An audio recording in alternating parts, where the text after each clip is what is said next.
جس کنال کو ابھی آپ دیکھ رہے ہیں یہ دنیا کی سب سے بڑی لمبی آرٹیفیشل نہر کاش ٹیپا کنال جسے بنا رہا ہے بھوک سے مرتا افغانستان، وہ بھی بنا کسی غیر ملکی فنڈنگ اور انجینئرنگ ایکسپرٹس کے۔ یہ کنال 285 کلومیٹر لمبائی اور 500 فٹ سے زیادہ چوڑائی کے ساتھ ایشیا کا سب سے بڑا آرٹیفیشل ریور ہے۔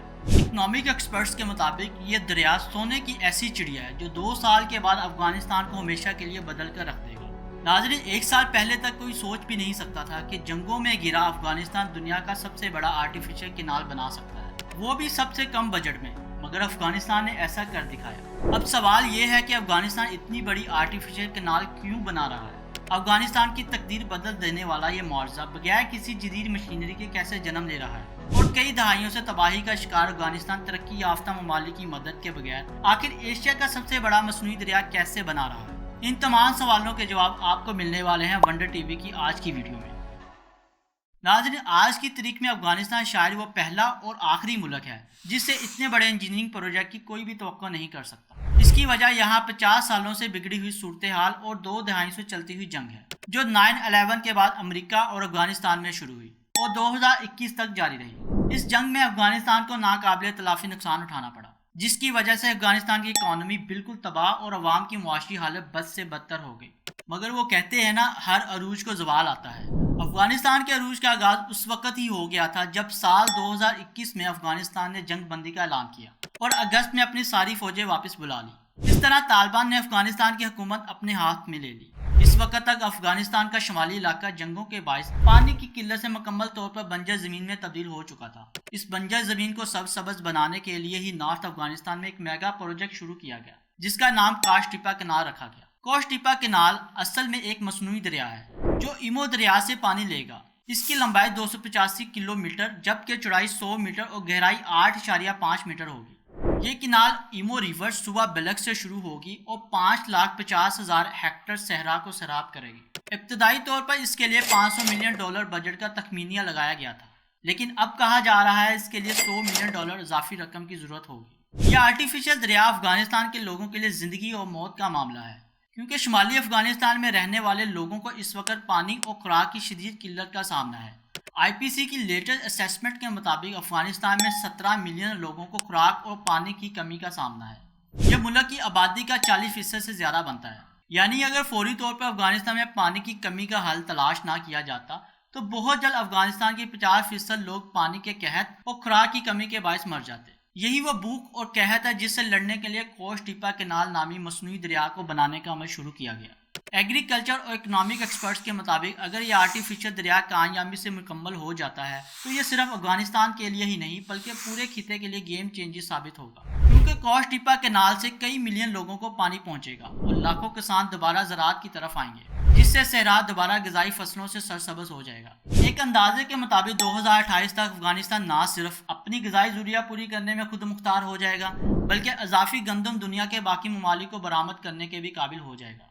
یعنی آج جس ملک کے پاس کھانے کے لیے اناج اور گندم نہیں ہے، وہ چند سالوں میں دوسرے ممالک کو بھی مہیا کرنے لگے گا۔ ایسا ہونا واقعی ایک معجزے سے کم نہیں ہے۔ کاش ٹیپا کنال کا پروجیکٹ مارچ 2022 میں شروع کیا گیا، لیکن اس کی پلاننگ بہت پہلے سے چل رہی تھی۔ 1970 سے اس منصوبے پر بات چیت ہو رہی تھی، لیکن ملک کی صورتحال اس پلاننگ کو عملی جامہ پہنانے کی اجازت نہیں دے رہے تھے۔ بالآخر جنگ بندی معاہدے کے بعد 2022 میں اسے شروع کیا گیا۔ اس پروجیکٹ کو 3 فیزز میں مکمل کیا جائے گا۔ پہلے اور دوسرے فیز میں دریا کی کھدائی کی جائے گی، جبکہ تیسرے فیز میں واٹر ایریگیشن سسٹم انسٹال کیے جائیں گے۔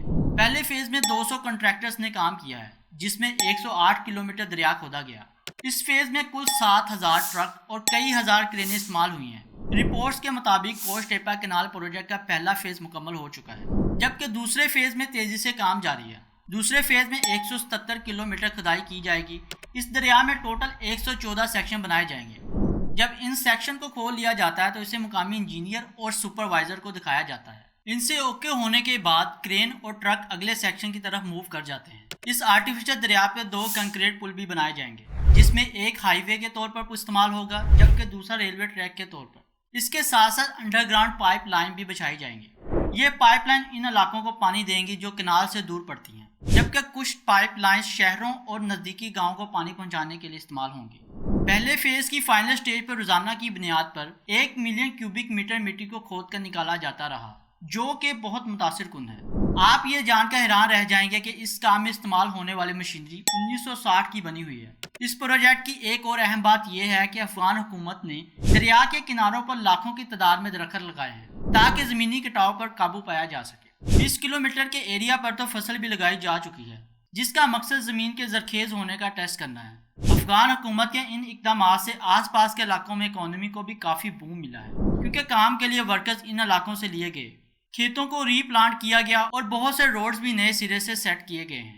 یہ project Afghani national development corporation کے زیر اہتمام ہے اور اسے مکمل طور پر حکومت کے ذریعے فنڈ کیا جائے گا۔ اس میں نوٹ کرنے والی بات یہ ہے کہ افغان حکومت نے باہر کے کسی بھی ملک سے کوئی فنڈنگ نہیں لی، بلکہ اسے اپنے ملک کے لوگوں سے ٹیکس لے کر ہی فنڈ کیا گیا۔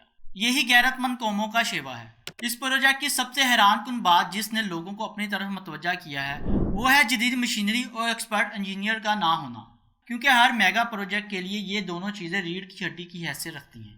لیکن افغانستان نے ان دونوں چیزوں کے بغیر اپنے زور بازو پر بھروسہ کر کے اس پروجیکٹ کو شروع کیا، اور دنگ کر دینے والی بات یہ ہے کہ اب تک 100 کلومیٹر سے زیادہ کھدائی کر کے تقریباً آرٹیفیشل دریا بنا چکے ہیں۔ ایک اور اہم بات، اس کینال کے لیے کنکریٹ استعمال کیا گیا ہے، اس کی دیواریں اور فرش مٹی کا ہی رکھا گیا ہے۔ اس کی وجہ شاید فنڈز کا نہ ہونا ہے، لیکن ایک اور وجہ اس کے آس پاس کے علاقوں کو پانی کی وافی فراہمی کے ساتھ زیادہ اچھے طریقے سے سبز و شاداب بنانا ہے۔